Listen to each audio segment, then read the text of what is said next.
Hi folks, welcome back to the Amazing Education channel, the station that gives you the information you need to know and super boring video. Because it's not about the video, it's just the information that's going to help you. I'm not a financial advisor, lawyer, or doctor. I'm a master educator. Just have to say those for legal reasons because I give you information, education regarding good finances, good legal decisions, and so on, but not a lawyer, not a doctor, not a financial advisor. Only those people can claim advice in their fields, and they're the experts. But I'm a master educator, over 17 years teaching. You listen to my videos, and unless you're smarter than me and already know all this, it's going to help you a lot. We would have a more peaceful, healthy planet, clean, less polluted, so on. A lot nicer. People would have a better time. So, today's topic, making some final decisions. Well, it's financial information, I can say. So how to make a decision as you're moving toward millionaire net worth and financial security. The number one way is real estate. Yes, that's right. In the United States anyway. So making some final decisions when you have real estate, you're looking for renters, then you got to decide. Somebody maybe doesn't meet your criteria and they claim that they've sent you information for an application. They're applying to live in your property and they're friendly. Gosh, you like them. But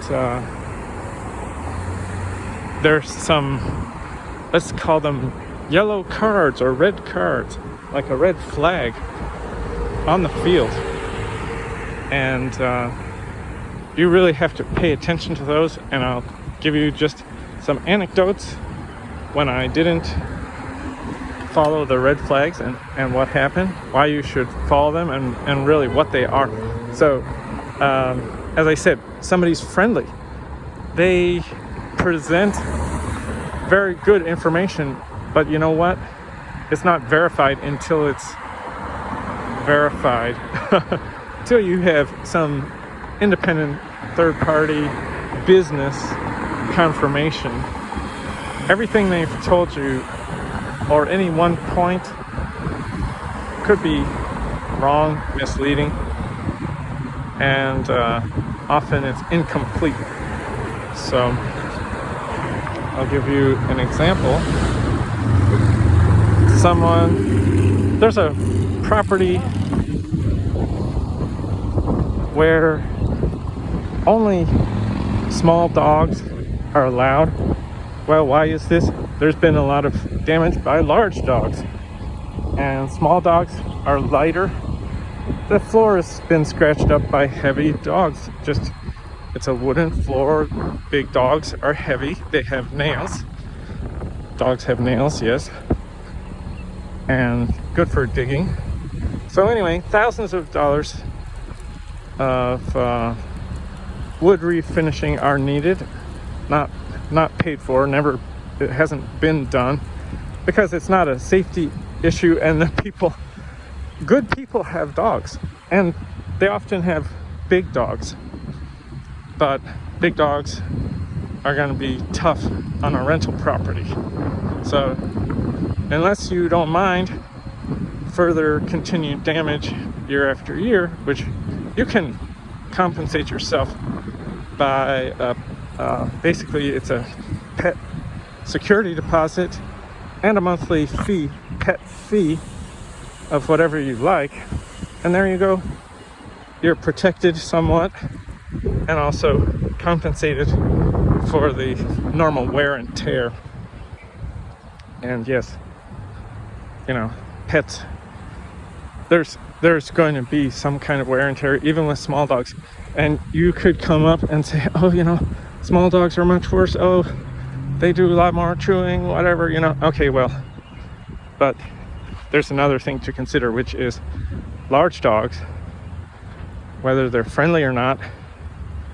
What I'm saying is even the friendly ones can be dangerous because they are large, and the force of bite, when they do bite, is going to just be stronger and more damaging and scarier for some people.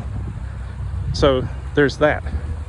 And as I said, I would give some examples. Okay, so person applying for the house, they admitted they had a dog. They said it was a shepherd, but there are different kinds of shepherds.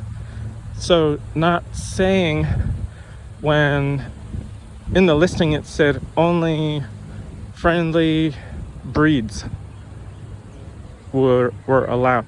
Well, there are certain shepherds, like an Australian shepherd. I don't know how many different kinds of shepherds there are, but there's a German shepherd, there's an Australian shepherd. Australian shepherds are much smaller. They could be weight-wise not that much different, but this is about how dangerous they tend to be. Well, an Australian shepherd, if you do an internet search, doesn't come up as one of the most dangerous dogs. They are super intelligent. Yes, I'm sure they could be, if they're not raised properly, could be dangerous. But dogs, they do have 50% of their behavior could be sort of genetic temperament. Each one has a different personality, but certain personalities go along with dog breeds, and the other half is just how they're treated and raised by the owners or whoever takes care of them. So that's like, maybe half of how they behave. But then there's just the that other part where, certain dogs, they are never going to fetch a ball. And then others, genetically, they will fetch a ball. Some will never eat a small child or kill somebody, and other breeds will. And it's built into their genetics, and specifically, a German Shepherd or a Pit Bull and some other dog breeds are responsible maybe for 90% of deaths and injuries and bites. As I said, maybe 90% of these killings by dogs. Pit bulls alone, so I'm assuming it's an American Pit Bull. There may be different kinds of Pit Bulls, but so anyway, as far as I know, do your own research, by the way, are responsible for 50% of deaths and killings or whatever, maybe also injuries in the United States, according to an unprofessional internet search through Google. So 50%. I think it's probably true. And it doesn't matter if it's because of the treatment, because of the genetics. It's a red flag for somebody to have one of these dogs. And it's often associated with, sort of tough neighborhoods, certain, like maybe middle class or lower income groups, because people get dogs like their friends have, like their family had before, very often, and so it's just sort of a group thing, and maybe they don't treat them well, and that's the reason why. But okay, so then if you have a tenant that has this kind of dog, they may not treat the dog well, and you have no idea. And of course they're going to say it's very friendly. Oh, it loves children, and so on and so forth. Well, it doesn't matter. You just have to be strong because you're not only protecting yourself and your house, you're protecting your finances and legal situation as well, because you don't know who can sue whom. Well, I don't know if I said that right. In the United States, anybody can bring a civil suit against anyone else. So, say one of your neighbors is angry, they got bitten, or one of their pets was killed. Who knows what happens because of a dangerous pet that you allowed to live next door, and or whatever, in the apartment upstairs, whatever it is. So, and then maybe the neighbor says, well, okay, I don't think the renter has the money. Maybe they don't work, whatever.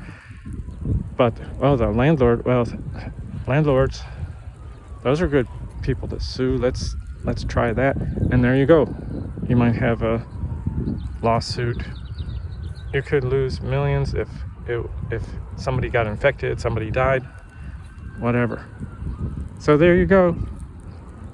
That's a reason why. And, you think it's a sort of a wild step out there, but no, look in the news about dog attacks and deaths. Well, it's a common thing, very common. And I can give a direct example, which is after one of my renters moved out, and I knew they had dogs. They were very short term. It was going to be 2 or 3 months, as far as I knew. Just not too long, that they would be renting my place and then moving down the street to the home they had bought, and they were just waiting for the people to move out. Okay, 2 dangerous dogs, and I don't know even what kind of dogs they were, because it was such a short term.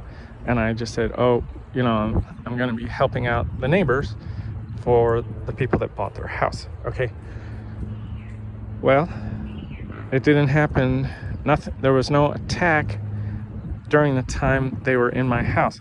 They moved down the street, and according to very friendly neighbors of mine, they emailed me and said, or sent me a message and said, did you hear about these new neighbors and the dog that attacked the mother who was walking on the street, the pedestrian walking on the street with a baby stroller? Okay, and there was probably a baby in the stroller. I didn't hear about that. And she was bitten.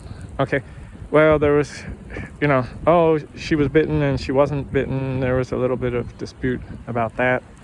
But anyway, that's one thing. And then another next door neighbor, so not my tenant, but someone who allowed dogs in their home temporarily for room and board for dogs. According to also my neighbors, one of the sort of visiting dogs attacked a neighborhood dog and almost killed it. So down on the corner. So, yeah. So if you think a dog is friendly and people tell you, oh, this is a friendly dog, or even if it's a dangerous dog, then it's definite red flag. But go for the breed, go for the size of the dog, and just, you can have a weight limit. Any dog over 20 pounds, it's got to be a golden retriever. You think, oh, but I love Labradors. Oh, the Labradors are so nice and loyal and quiet. Well, guess what? I couldn't believe a Labrador retriever is on the top 10 most dangerous dogs list. So you might think you know what is a friendly dog or a less dangerous dog. Look it up. Do your research. Maybe you could just post a list. Maybe I'll do that. So somewhere in the correspondence, like initial correspondence to people, just say, these are dogs not permitted. There you go. Top 10 dogs. And you could say any dog over 20 pounds or something like that. And so then you have small, safe dogs. There's a somewhat reduced chance of property damage, huge reduced chance of any other kind of real damage, because small dogs, they yap, they can bite, they can be very mean, but they don't have the strength. They're not gonna kill somebody by themselves. Very unlikely that they could attack and do serious damage, because they're small. It's a tiny dog. They're gonna, be fended off much more easily. Okay, so yeah, so those are some things. As I was saying, so red flags, when somebody contacts you and then they don't say what kind of dog, there you go. They might say, oh, well, I have a bulldog. Maybe it's a pit bull and they don't want to say. Oh, I have a shepherd dog. Oh, is it, I don't know, maybe they think a collie is like a shepherding dog, but collies may be safe, they may be dangerous, whatever, so you need to find out specific breed name and realize if they don't tell you directly when it's something that you are asking in their application, this means it's a person who's going to hide information and have communication troubles, trust issues moving forward, which you can accept. That's, if you have rental property in low income areas or younger people, student areas, whatever, they're, not going to be forthcoming, and you can put up with that if you get enough money, if you like handling the problems or having a property manager. Definitely you need all sorts of insurance. Look into what kind of full insurance you need. I'll just say umbrella policy, put that out there. Renters insurance that the renters pay for property protection of their property, because you can't cover that. And landlord insurance, those are things very minimum. Okay, those are things you need at least, and maybe more, and maybe millions of dollars of umbrella policy is very cheap but often necessary, I would say, just for liability protection. So all right, so now what other red flags could there be? Well, I'll put it in the next video. Don't want this video to be too long and too boring. Okay, take care. Good luck on your financial journey. Please like, thumbs up, subscribe. It's really going to help you out, and share these videos, because people are going to have a much more peaceful world if everyone just follows my advice to respect other people's rights, reduce the overpopulation. Don't have children if you can't care for your children, and if you have legal troubles. You are a person who shouldn't be having children to cause trouble and have trouble in the future. Okay, and things would be cheaper. We would have more land per person, and so on. We just need a more peaceful world. We have to stop this fighting, the wars, murders, illegal killing and accidents, and deadly pollution, which you can look into that and you'll be surprised how many people die of pollution. Okay, go ahead, click the thumbs up button, comment, subscribe. Thank you.